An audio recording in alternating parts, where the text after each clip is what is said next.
I hope my hair looks okay. I never have like a second screen to see what the camera looks like when I do these kind of things. So hopefully I look okay. This is where a producer would come in handy, because a producer would be like, hey man, you need to go sort out your hair, but don't have that kind of budget here at the Mighty Mighty Podcast Network. Anyway.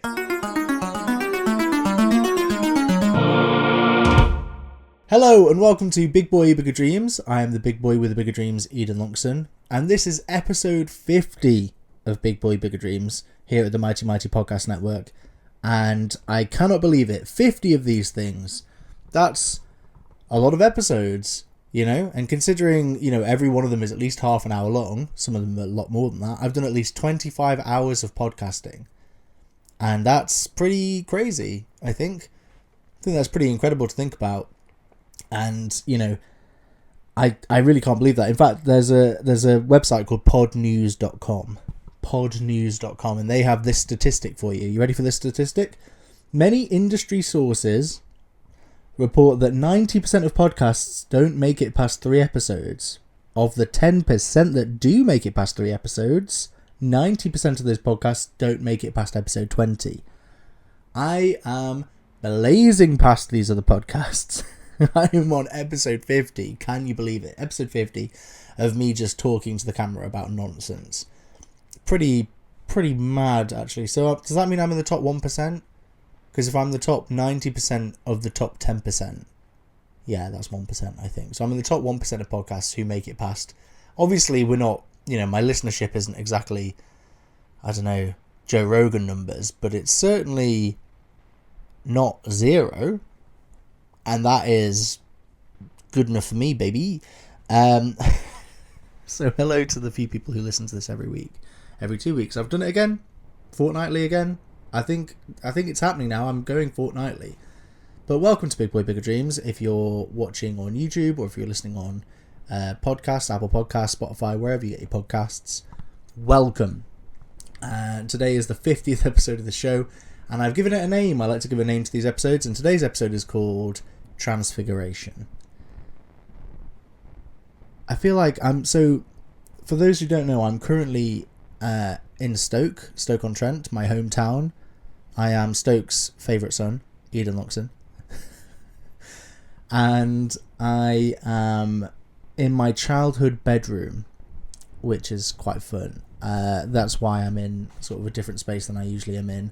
Also, it's very windy outside. I was at a cafe earlier having a meeting with a saxophonist about writing a piece of music for them for their final recital at their conservatoire that they go to.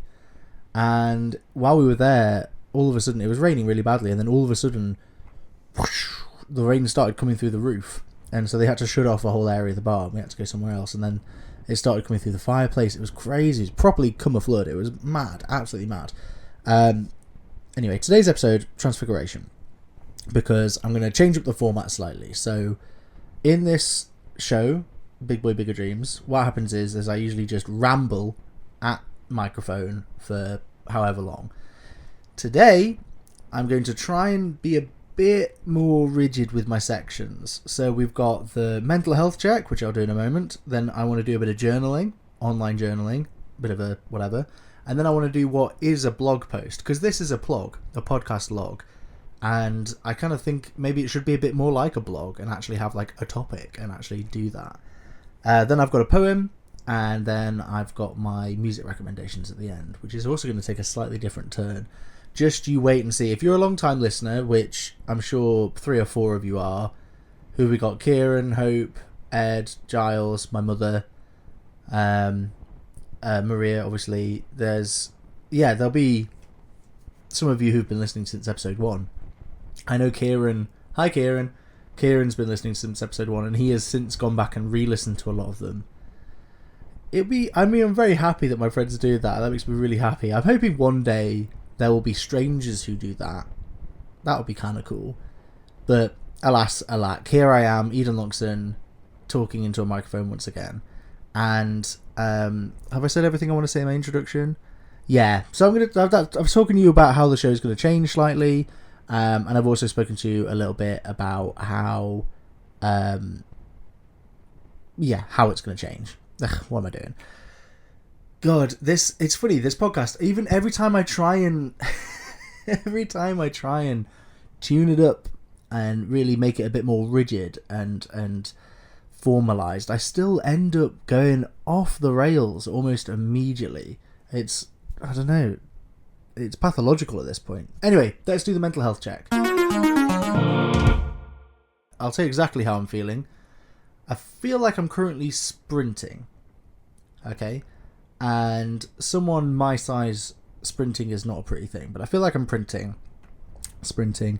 And you know when you turn the lights off as a kid and you sprint up the stairs? It feels like I'm doing that sprint, but then I live in a 5-story, 6-story house or something.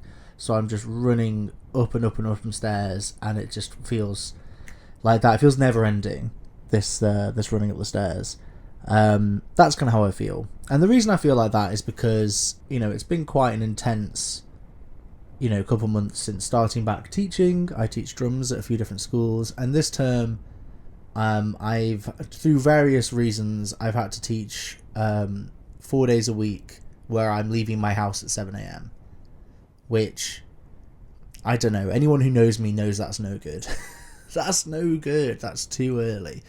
So it's been quite difficult just for the, I don't know, because, you know, I do things in the evenings. I'm writing music or recording podcasts or writing something, or, you know, writing musicals, or I'm meeting people and seeing friends and doing things, or going to shows or performing gigs or playing in shows. And so it's quite intense, and it's going to get even more intense because this week I've been playing on a show. I've been playing on The Producers up in Chester, which has been a load of fun, hence why I'm in Stoke.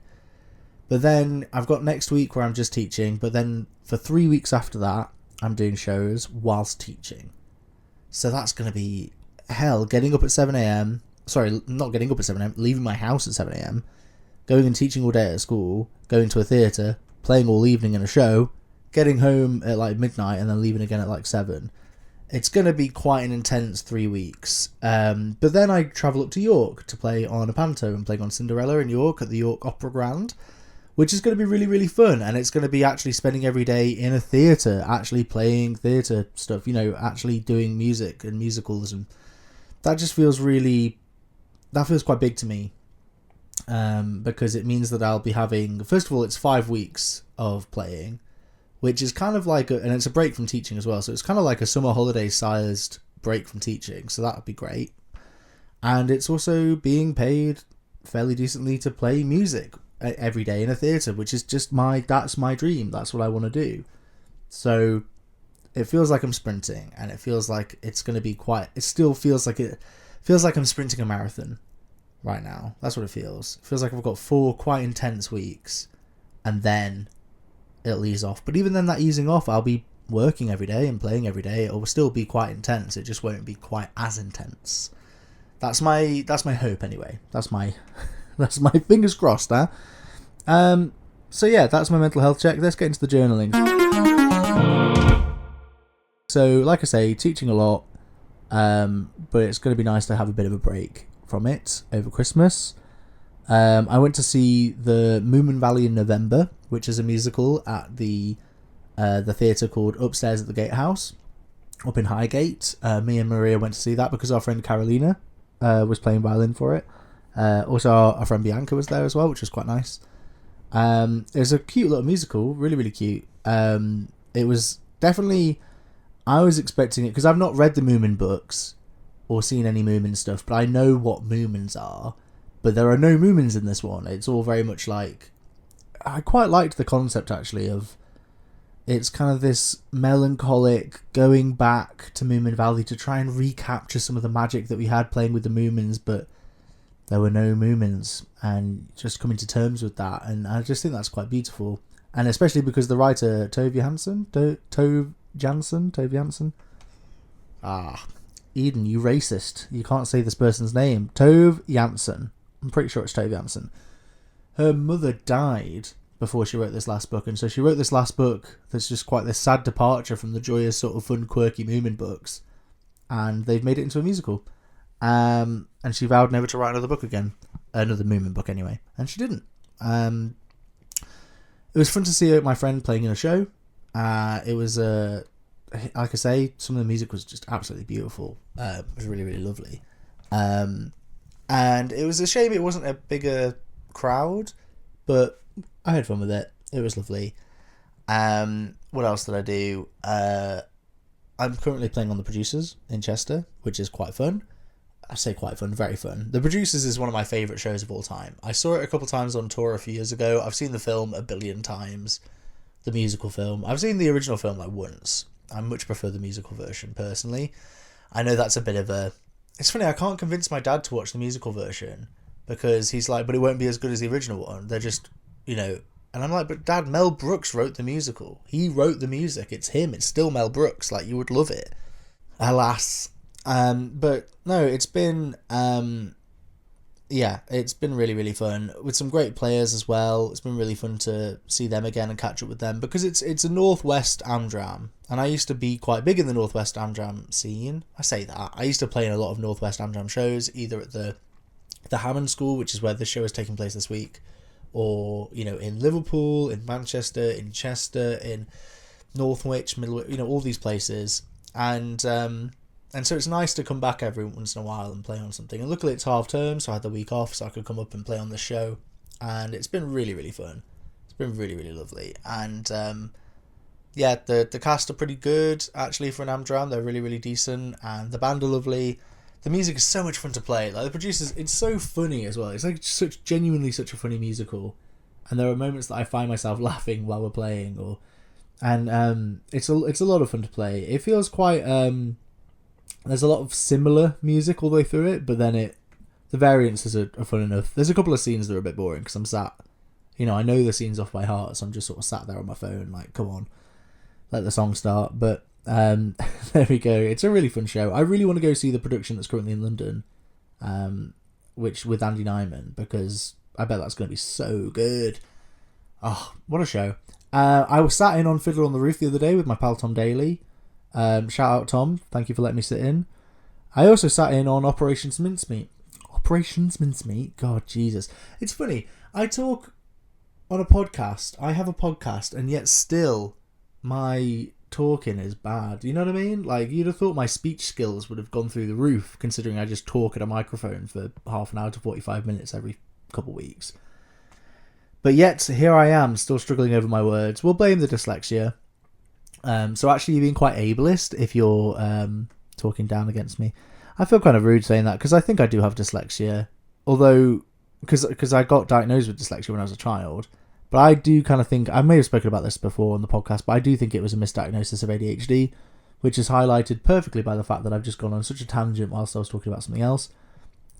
I do that a lot. When I'm like, I went to meet my sister for, I'm doing it now, but I went to go meet my sister for dinner, because she's doing, she's a lawyer and she's on a trial in London this month. And I went to go have dinner with her, and we were talking, and then she mentioned something. She was telling me something quite intricate about this trial she's doing.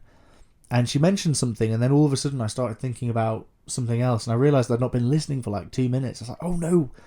And that happens to me all the time, where, you know, I'll be riding along on a train of conversation, but then all of a sudden, you know, a hook will appear from somewhere else, like a tree, and yank me out and put me on a train over there. It's very Mickey Mouse, Scooby-Doo kind of nonsense, you know. Anyway, I sat in on Fiddler on the Roof with Tom, which was lovely, and I sat in on Operation Mincemeat with Lewis, which was also very lovely. Really, really fun to sit on those shows. Two really, really great shows, like absolutely standout theatre. I mean, Fiddler on the Roof is a classic show. That's like one of the biggest shows of all time and such a famous show. But also, you know, I went to go see it when it was at the Regent's Park Open Air Theatre, and it's one of those shows where every single song you're like, oh yeah, that incredibly famous song, you know. And you know, Tradition, If I Were a Rich Man, Sunrise Sunset, Matchmaker, like, it's just absolutely incredible. It's a really, really good show. Heartbreaking as well, but a really, really good show. And it was fun to go sit under the theatre with Tom while he played it. And Operation Mincemeat, great to sit with Lewis in his little booth under the stage and, you know, see how that show works. My friend Giles stepped on that show a few times, so he told me, he was explaining to me what it was like already. So I already kind of knew what to expect. My friend Ben Cox is the MD now. Shout out to Ben. Thank you for setting that up, me sitting in. That was a lot of fun. It's funny, I do feel like I'm sitting in on these things, and I've sat in on a few other shows, and I do feel as though that is people tell you that's the way to get into this world, but I don't know, it does feel like, how many things do I need to sit in before something happens? I need to get that first break. That's what I'm really hoping with Panto this year, because I've not done Panto since 2017. I mean, I depped on a Panto in 2018, but that's a story I should tell on the podcast another time. That's a real bit of drama. I'll have to not say any names, but it is a drama. I don't want to be sued for libel. It was like a Panto in Bolton in 2018. Who cares? But I've not done a proper Panto since 2017, and it feels like this is, a proper Panto with quite a big Panto production company, in a big city, York, at quite a big theatre. So it does feel like it's a proper, actual, professional engagement, which hopefully counts towards doing an actual show. Hopefully someone then goes, oh, they're an actual professional drummer, let's get him in on something. I'd love to play on the Producers in London, oh my god, but I'd love to be on any of these tours. Legally Blonde's going out on tour, and that is just my absolute perfect show. I've played it before, and I would play that show every day till I died. I love that show so much. And yeah, there's so many things. Hamilton would be great to, you know what I mean? But it's one of those things where it's a bit like I'm saying, oh, I'd love to win the lottery. Oh, I would love to win the lottery. Wouldn't that be great? Yes, obviously. Like, what do you want about? But it's the practical steps towards doing it. It's a bit like I'm writing a musical. I'm writing a couple different musicals at the minute, actually. And, on the one hand, you're writing the music, and on the other hand, you're thinking, okay, well, what will this be like if it's on in a theatre, and is being performed by actual professional, musical theatre stars, and it's got a band and all this kind of stuff. It's like, well, I need to actually write the music first, and also there's a billion steps between writing a musical and having it open on a theatre on the West End. There's a billion steps, and those steps seem quite similar to the steps to becoming a professional West End drummer. The steps seem like they aren't very obvious, and a lot of it is based on luck, a lot of it is based on being in the right place at the right time, and a lot of it is based on the whim of other people. That's it. Like, with sitting in on shows, it's the hope that the drummer might one day ask you to dep, or I don't know, it's a really weird one, and it feels so clouded in mystery to me. Like, I really, really wish I had a Rosetta Stone to figure out exactly how you're meant to do these things. But I'm trying. I'm doing what I can. Let's get to the blog post part of this show.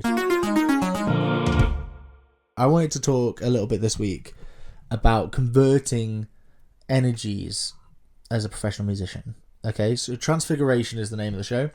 And I wanted to talk about that because I really want to be able to change my mindset or change my energies around certain things as a professional musician, So like, I am a professional musician and I do get paid to play music. However, I am broke and I am not in the position I want to be in.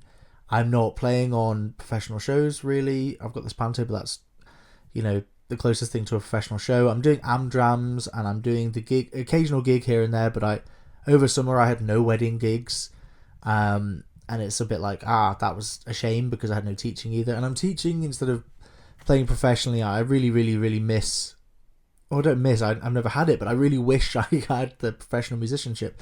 I also love podcasting, and I love, writing and performing, and I really wish I could go do some of that as well, and writing my music and writing my musicals and putting them out there. So it's one of those things where I want to change my energy, because currently what happens is when I see someone get a show or like a commission or a cool gig, instead of thinking like, I just wish that instead of thinking, fuck, that proves it, I'm bad. I am bad. Of course I didn't get it. I am a bad person. I am a terrible drummer, terrible musician, terrible at what I do. Of course, they got it, and I didn't get it. And I'm not even talking, here's the thing, I'm not even talking if I was in direct competition with them. It's not like we both applied for the same thing and they got it over me. I'm talking if anyone gets anything. I have this horrible feeling of me of like, yeah, I am bad. Yeah, I'm terrible. And it's really selfish and narcissistic because it's definitely such a feeling of like, oh, why does that reflect on me at all? Like, why that has no reflection on me? Why do I think it has a reflection on me? Why have I brought it back to me? And actually, it would be better to be celebrating, these people getting these things and, be happy for them, be happy for my friends and colleagues that they got some work. And it's converting that energy, that anxiety of like, oh, they got something, I'm not getting anything, I'm bad. Taking that energy and turning it into the positive forward direction energy of, okay, the door opened for someone. The door's opening. Doors are opening all the time. Whenever I see a friend or a colleague get an opportunity, oh my god, the door opens. The door isn't an impenetrable steel wall. The wall has doors in it that you can go through every now and again. People are going through them. It's possible. It is possible. And that's the sort of energy I need to transfer. Instead of that like anxiety, it needs to become optimism. Instead of, oh god, it's never going to happen, it needs to become, oh god, it can happen. It needs to be that excitement. Because they say, don't they, that the feeling of anxiety and excitement are the same feeling.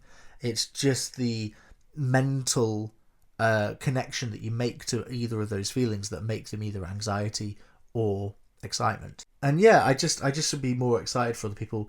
And I want to take that anxiety of not feeling enough, feeling not enough, because I feel like my issue is that I often feel like I'm not enough. And that's why I do so much like teaching and gigging, and I put myself out there and I try to do way too many things. I want to, I'm podcasting and I'm writing musicals and playing in musicals and doing gigs and teaching, and I want to do comedy and I want to like, I don't know, direct a movie or things like that. Just all these stupid things, stupid wishes.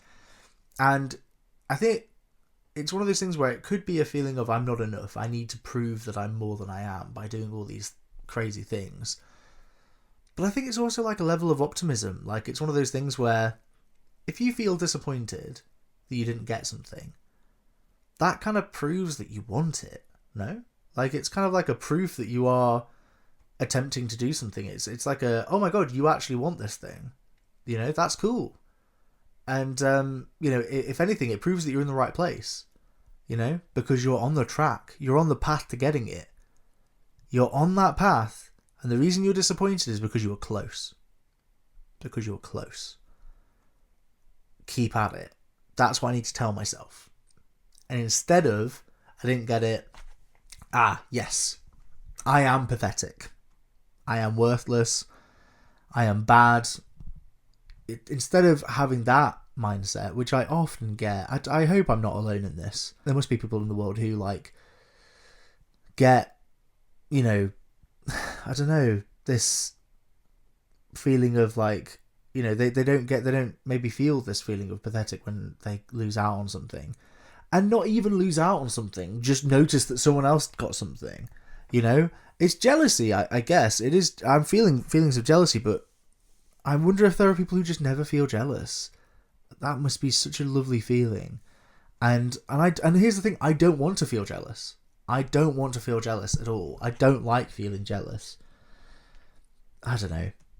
I think the ultimate irony of a lot of this is that if I was in the position of power within the industry, or if I was doing stuff and making waves, God, the amount of ladders I would drop for other people to climb up, the amount of things I would get people in on just to, help people and do stuff. Oh, yeah. I think I said this last time, but it's worth reiterating. I have a poem for you all. I wrote it down on paper because I'm a cool arty guy. It's not in a moleskin. That would be real pretentious bastard situation, that, if I was writing it in moleskins. But as it stands, it's actually a notebook A5 notebook from W Essentials. Oh, The Works. It's from The Works. I think it cost me £1. Here's the poem. The poem is called A Boat. Ferocious tides seek to capsize my lonely boat drifting afloat. There's rocks below this turbulent flow. Sharks and squid in depths are hid. I attempt to row, in truth I know I am adrift. No matter how I shift, the waters command my paddling hand. Up ahead I see, leagues in front of me, a distant shore, palm trees and sand galore. Perchance I serve towards that enticing turf, that I may dance again, find some food or a friend. I set my sails and pray I'm not in stasis, so I can discover this heavenly land and hope this oasis is not a mirage. I think that's a feeling of hope in that poem. Some notes there from a meeting I had earlier. That's a feeling of the noise you just heard then was actually my notebook hitting a pack of Rich Tea biscuits that I've kept on my bed because I love Rich Tea biscuits. People have down on the Rich Tea biscuit, but the Rich Tea biscuit's like one of my favourite biscuits. So, and the chocolate covered Rich Tea biscuit, heaven. Oh, I can hear my sister's dog barking downstairs.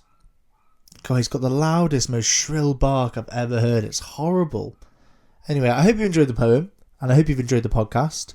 I've got one last thing. So instead of doing music recommendations, what I usually do is I usually say different tracks I've been listening to this week and give them as recommendations. Instead of that, I'm going to do my letterboxd or Mount Rushmore at the end of every episode of a certain type of music.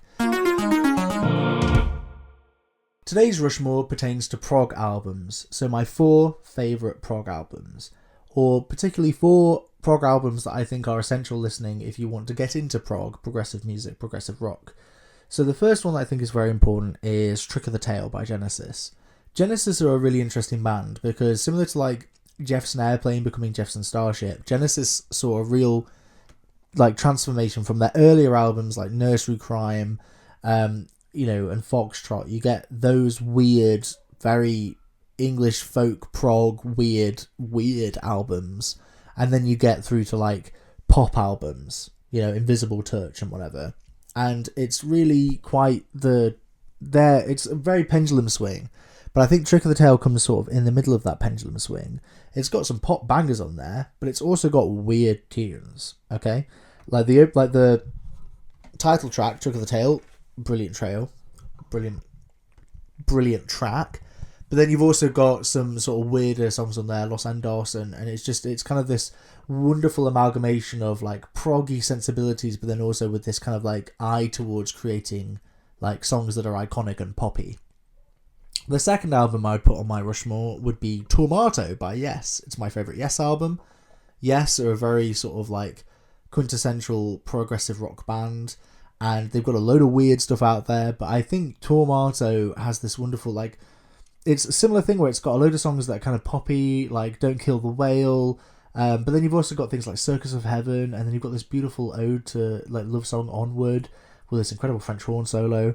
It's just a wonderful album. There's like a whole like drum solo in the middle of it at one point. It's a really kind of odd album, but it also feels like one of those albums that's like so self-contained that you feel like the album had to exist. It feels like as soon as you start listening to the album, you can almost hear the rest of the album happening because it just works so well together. The next one I would put on my list would be A Farewell to Kings by Rush. I love this album. This album's like, 7 tracks long, and it's fantastic. First of all, you've got Cinderella Man, you've got Madrigal. Funnily enough, there's also a piece called Madrigal on Tomato. But then you've also got Cygnus X1. It's just a really sort of weird album. 2 of the tracks are like nearly 10 minutes long, and it's just it's rocky. It's exactly Rush's sound. Like whenever I think about Rush, this is the sound. People think it's like Tom Sawyer, but I actually think it's this album, and I think it's the real. I don't know. It's the quintessential Rush album. And I think it is just such a perfect vibe. Now, the next album is a much more modern one. And I say that still 2006. It's still not that modern, but it's Octavarium by Dream Theater. I was listening to this the other day, and I think it's so good. Like, the tracks that come before that, you've got Panic Attack, Sacrificed Sons, the Root of All Evil, which is... so within the Dream Theater discography, there are 5 tracks across 5 albums, so 1 track per album, that are all part of this massive suite of songs written by Mike Portney, the drummer, about the 12-step program, Alcoholics Anonymous, and The Root of All Evil is one of them in there, and it's just, you know, I Walk Beside You, beautiful, big, anthemic pop track, really, but then also the final song, Octavarium, the title track, is 23 minutes long, and it's so good. Like, I really, really love that track. The fact that no vocals start until like 5 minutes into the track, beautiful. There's all these strings and this big emotional epic journey, but it also doesn't feel boring at any point. It's really, really, really good. It's a bit like a Nightmare to Remember off Black Clouds and Silver Lining. Similar sort of vibe of just big, long, epic song that still feels really wonderfully self-contained. Octavarium. So they're my 4. A Trick of the Tail, Tormato, A Farewell to Kings, and Octavarium. Go listen to them and you'll be in love with prog music any day. Anyway, thank you so much for listening to Big Boy Bigger Dreams, or watching Big Boy Bigger Dreams. I'm going to be uploading this onto YouTube as well. I have filmed it. I am sat in my parents' bedroom. I've got my big diffuser light set up here, and my phone is filming me. I'm sat next to a saxophone and my dad's childhood acoustic guitar. Yeah. But thank you so much for listening, and here's to the next 50 episodes. Hopefully I've got 50 more in me, and I'm just really proud of this little project that I've done, and I'm really hoping that more people will listen to it. So please tell your friends about it. You know, please like and review the podcast, you know, and if you felt like sharing it on social media, that's also super lovely, and I would really, really appreciate it. Hopefully I'm going to clip a load of this as well, so there'll be clips floating around, so if you want to share them as well. Just thank you so much for listening, and take it easy. I will see you again soon. Ta-ra.